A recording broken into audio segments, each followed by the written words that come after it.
Bienvenue dans votre rubrique Focus sur Radio Mayuri. Notre invitée est Patricia Triplet, auteure, militante politique. Bonjour. Bonjour. Merci beaucoup d'avoir accepté notre invitation. Il y a 6 ans, vous avez perdu votre fils Benoît. Alors 6 ans après, comment vivez-vous cette absence? Alors, j'ai envie de dire, alors, la vivre, je la vis tous les jours. Enfin, je vis tous les jours son absence. Mais comment je la vis, je suis beaucoup plus apaisée et je vais peut-être pouvoir m'en expliquer. Est-ce que vous pouvez nous parler des circonstances de sa disparition? Oui, bien sûr. Alors, Benoît est décédé, il avait 27 ans, donc il était très jeune, et il est mort d'un cancer. Je suis partie, bon, on l'a su très très tard. En fin de compte, il se faisait déjà soigner pour ce cancer en France. Et quand je suis partie en 2016, on nous avait dit qu'un an après, qu'il lui restait plus qu'un an à vivre. Et en fin de compte, je n'ai pas voulu baisser les bras. Et j'ai voulu rentrer pour pouvoir trouver le meilleur institut. En tout cas, c'est ce que les parents pensent, hein, trouver le meilleur pour ses enfants et le meilleur institut pour qu'ils puissent suivre des essais thérapeutiques. Et donc, c'est ce qui s'est passé. On a trouvé un institut à Bordeaux. Et Benoît a fait des essais, mais malheureusement, son cancer était déjà bien avancé. Donc, il a tenu un an de plus. Et donc, il est mort d'un cancer donc en 2018. Vous étiez très fusionnel, on voyait des posts sur les réseaux sociaux, vous étiez souvent ensemble.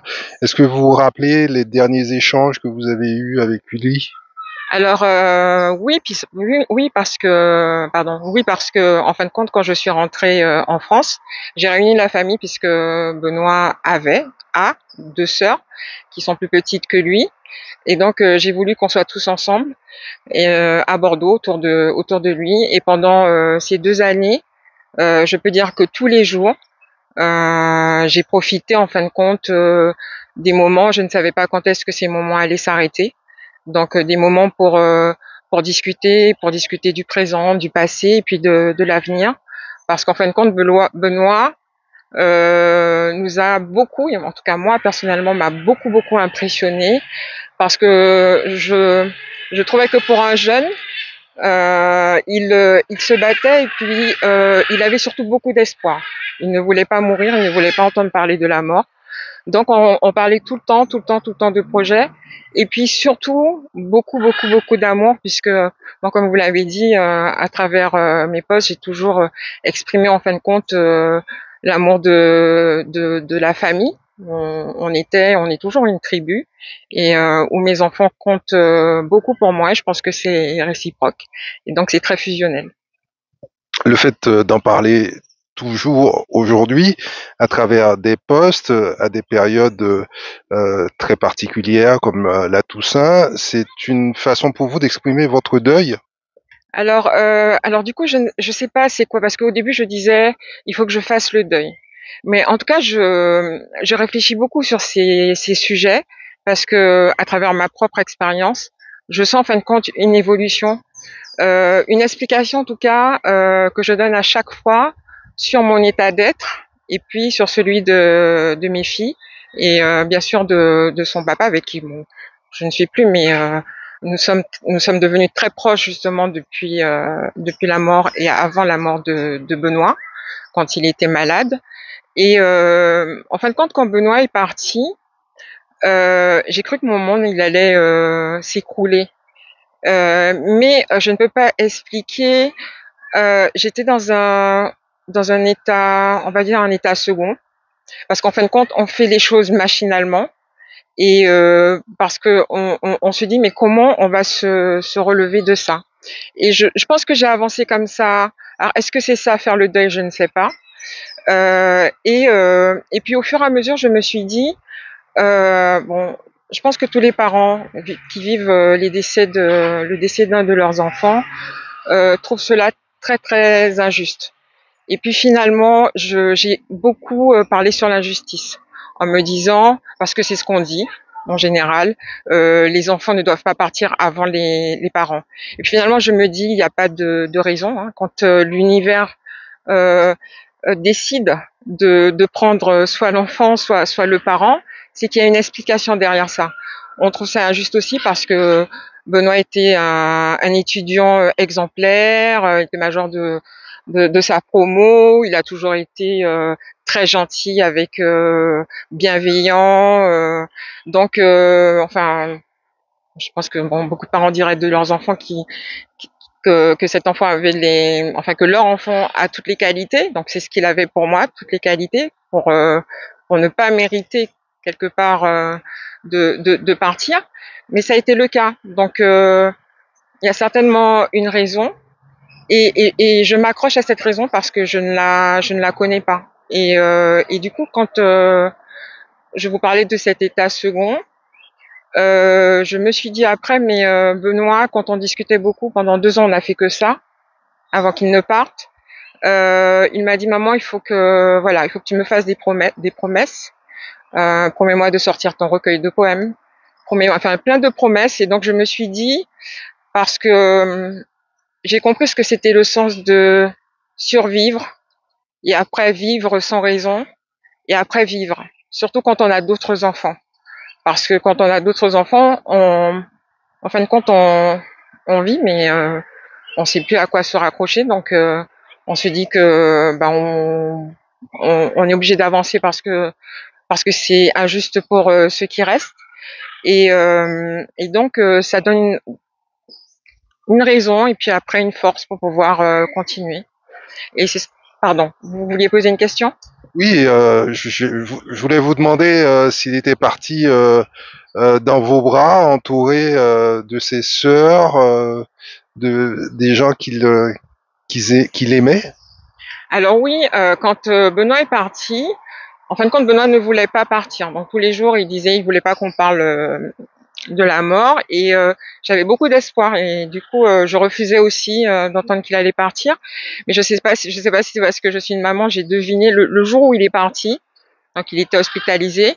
J'avais appelé ses meilleurs amis, donc qui étaient venus à Bordeaux. Et on formait une petite communauté autour de lui. Et puis ce jour-là, quelques jours avant, j'avais un pressentiment. Donc j'ai appelé son papa qui était donc en Guyane, et je lui ai dit, il faut que tu viennes à Bordeaux parce que je pense que Benoît n'en a pas pour longtemps. Et puis le jour où son papa a pris l'avion et qu'il est arrivé, Benoît a fait une hémorragie, et il devait, en fin de compte, il devait partir.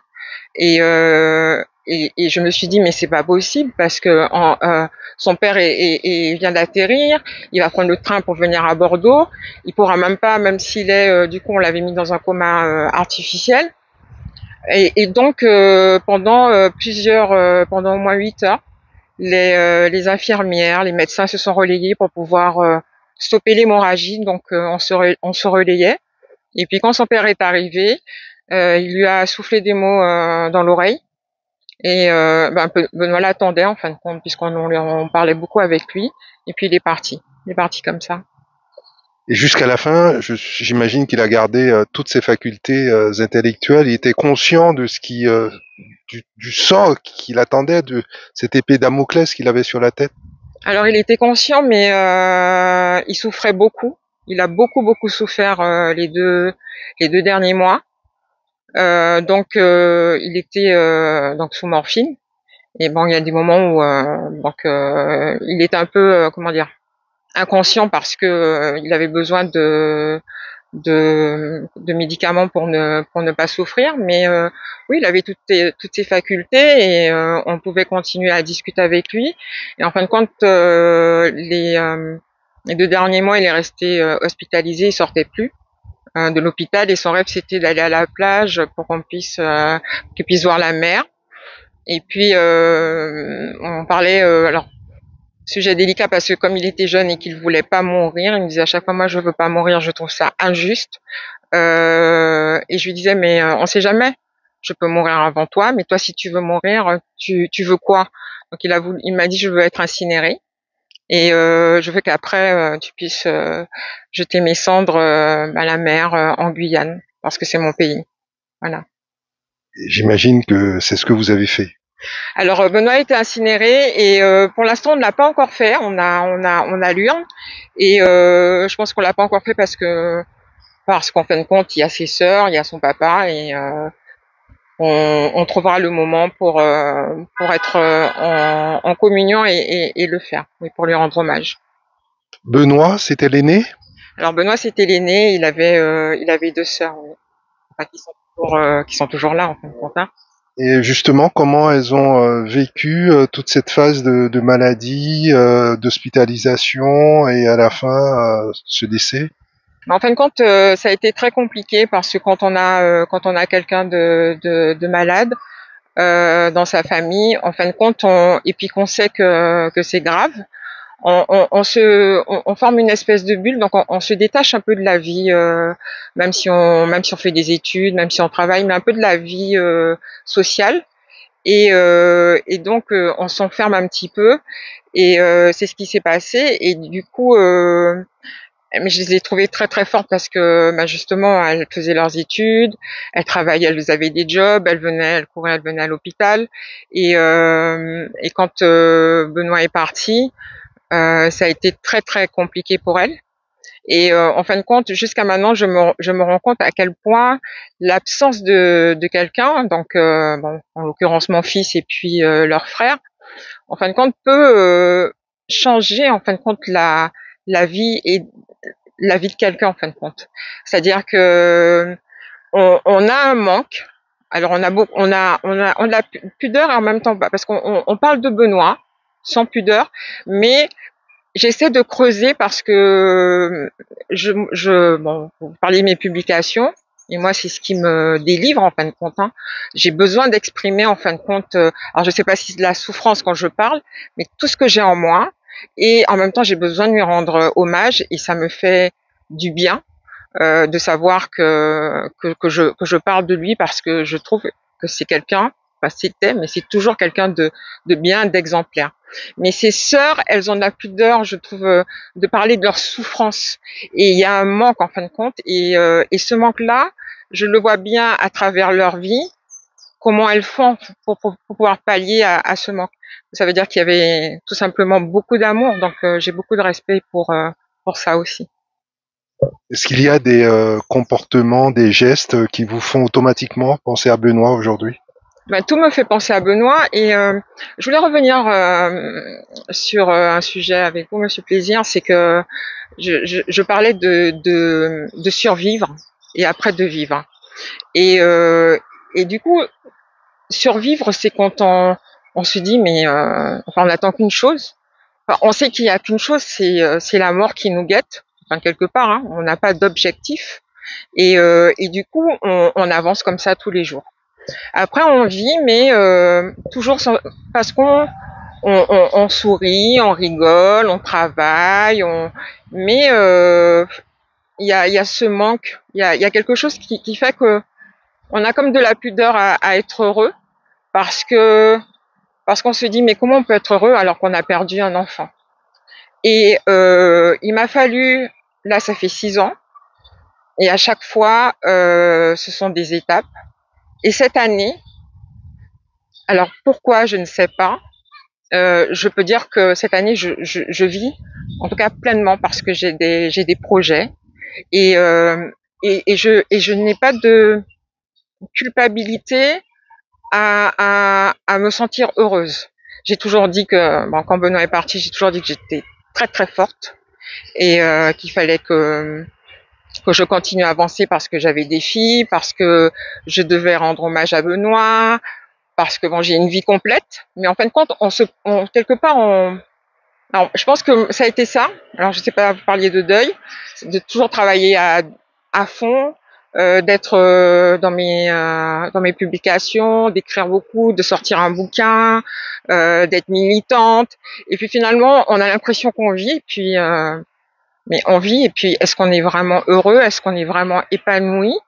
Ça, c'est vivre sans raison. Et aujourd'hui, je vois la différence.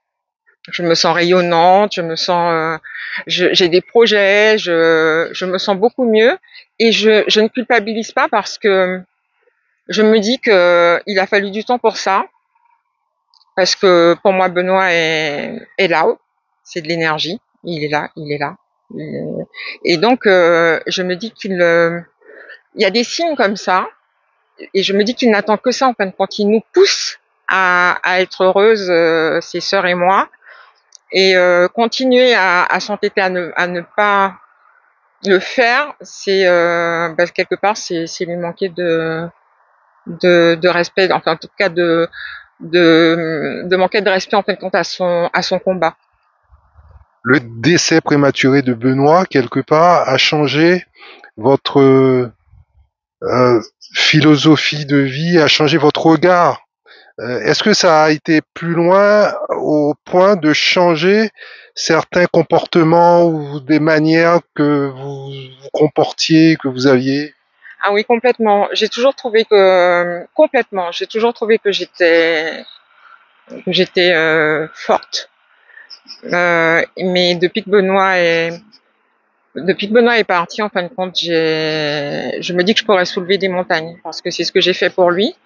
J'ai des filles, maintenant j'ai deux petits-fils. Et en fin de compte, il m'a fait, enfin, je sais pas, décupler ma force en tout cas.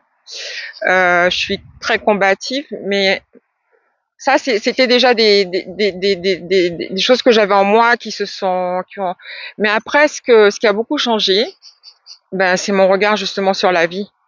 Parce qu'en fin de compte, quand vous perdez quelqu'un de très proche, et quand c'est votre enfant, je ne sais pas pour les autres parents, mais il n'y a pas un jour où je ne pense pas à la vie, à la mort, le rapport.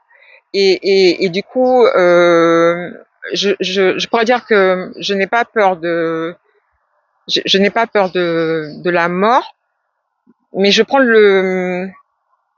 comment dire ça, le sujet autrement. Je me dis que il faut qu'on vive pleinement dans cette société où vraiment, vous avez vu, dans le monde entier, il y a des guerres, le monde devient fou.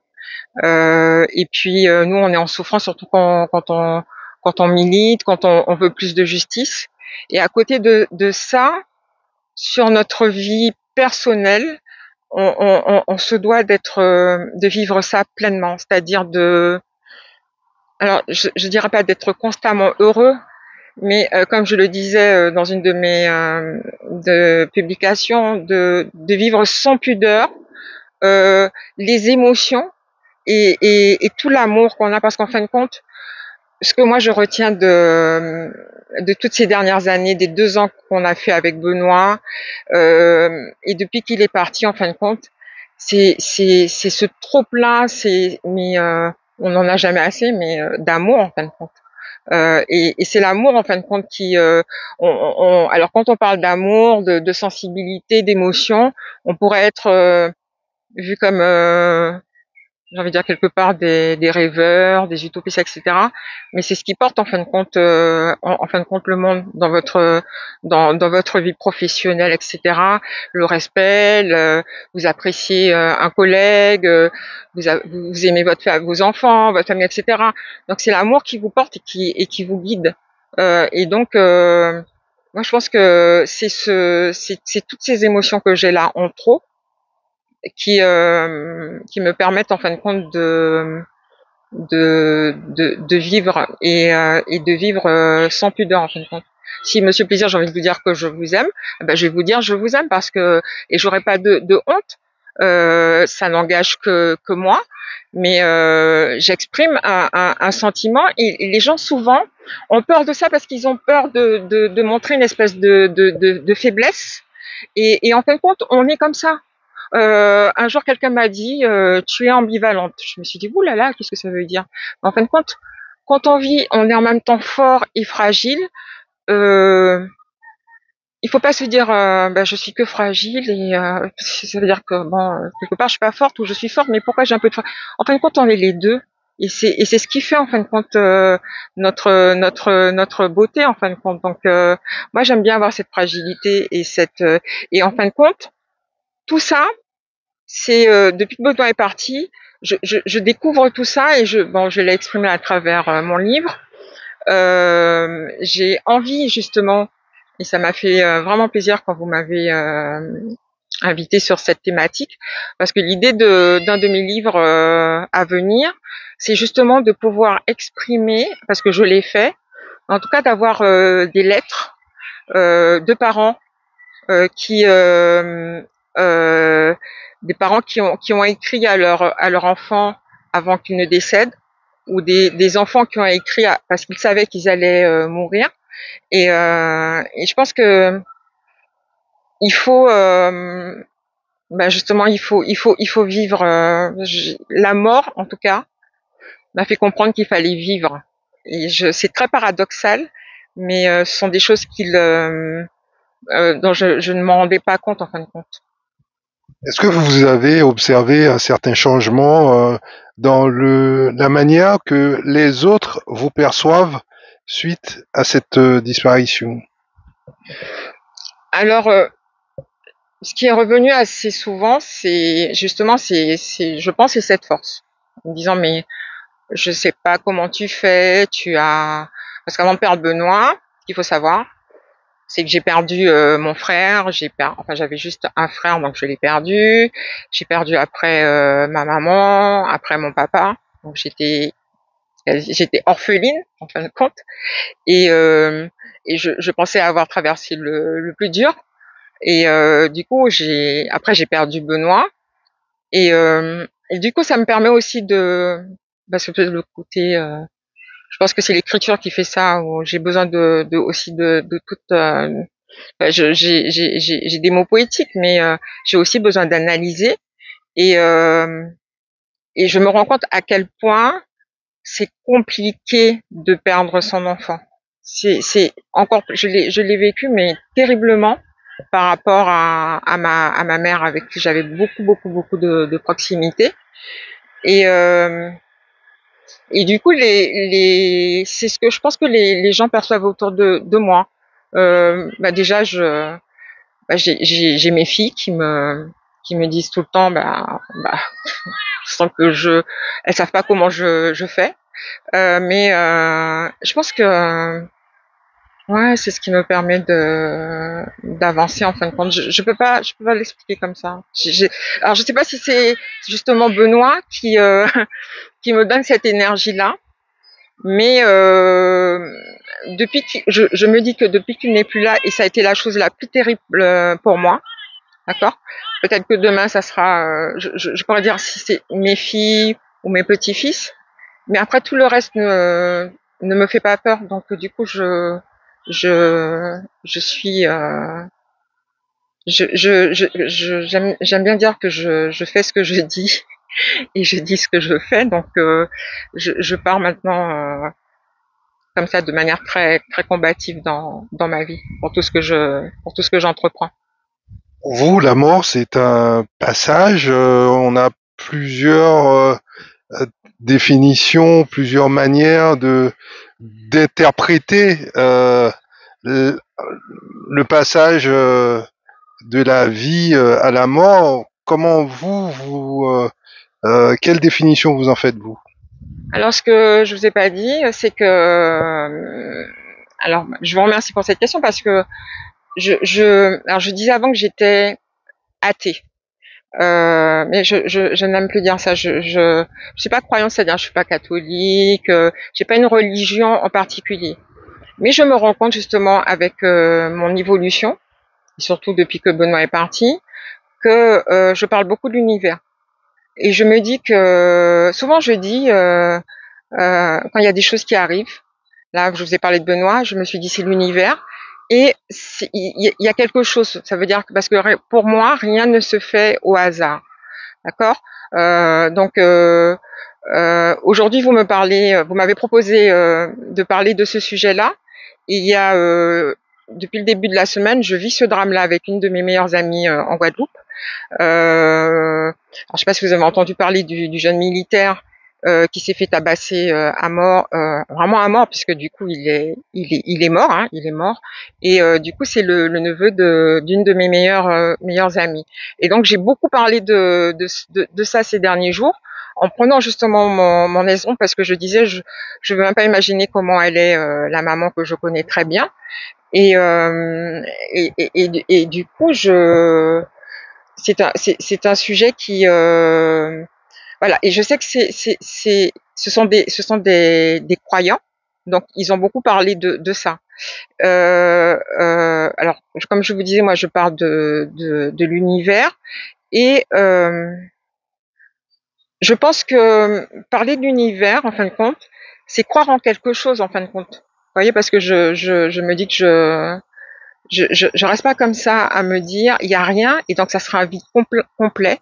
Et le fait de me poser des questions, comme quand je pense comme dans une religion, en fin de compte, hein, c'est poser une question, c'est ça un peu la foi, c'est de croire en quelque chose qu'on peut pas palper, qu'on ne voit pas.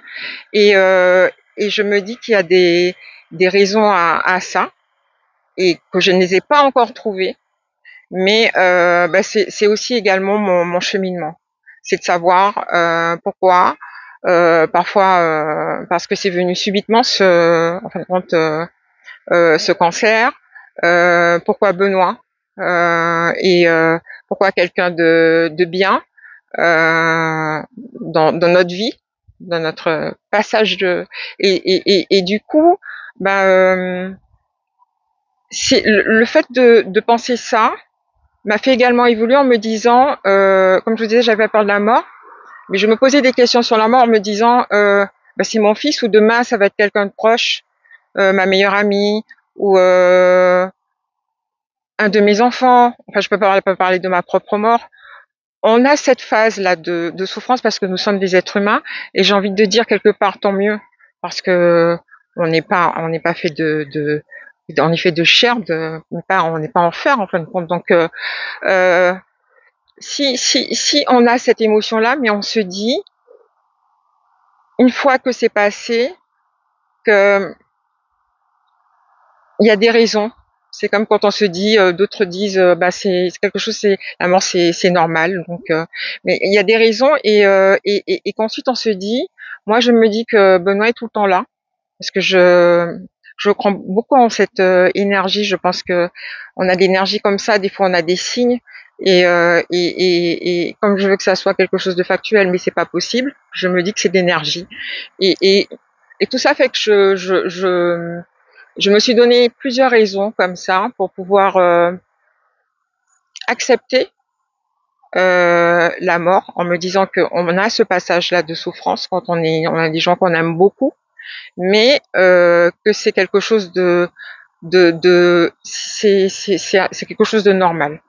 Donc c'est pour ça que je vous disais que la mort ne me fait plus peur. Pour terminer, évoquons votre actualité en tant qu'auteur et également militante politique. Alors auteur, mon livre est sorti il y a plus de 2 ans. Je suis en train de, justement, j'avais mis un peu de côté ma plume. Et cette année, depuis quelques mois, j'ai repris un peu l'écriture. Donc je vais pas en parler, c'est trop tôt. J'avais sorti un recueil de poèmes. Alors j'hésite entre parce que j'ai envie de livres que j'aimerais sortir, soit un deuxième recueil de poèmes ou sinon, comme je vous disais, des lettres des correspondances avec des enfants, enfin des parents qui ont perdu leurs enfants. C'est vraiment quelque chose qui me tient à cœur. Et puis, en tant que militante, vous savez que nous avons beaucoup de sujets d'actualité en Guyane, que ce soit sur l'évolution statutaire, sur des sujets d'actualité, sur tout ce qui se passe ici, la sécheresse dans les communes, l'enclavement. Et donc, nous sommes beaucoup sur le terrain parce que il faut pouvoir motiver. Les gens vivent complètement dans leurs soucis, leur quotidien, et pouvoir discuter et motiver à une réflexion, en fin de compte, savoir vraiment ce qu'on veut pour notre pays. Patricia Triplet, merci beaucoup pour cet entretien qui vient du cœur. Vous avez parlé, vous avez fait passer un certain nombre d'émotions à travers vos phrases, vos propos, parce que c'est vous avez eu une approche totalement authentique lors de cet entretien et ça se ressent. Et je vous en remercie. Merci.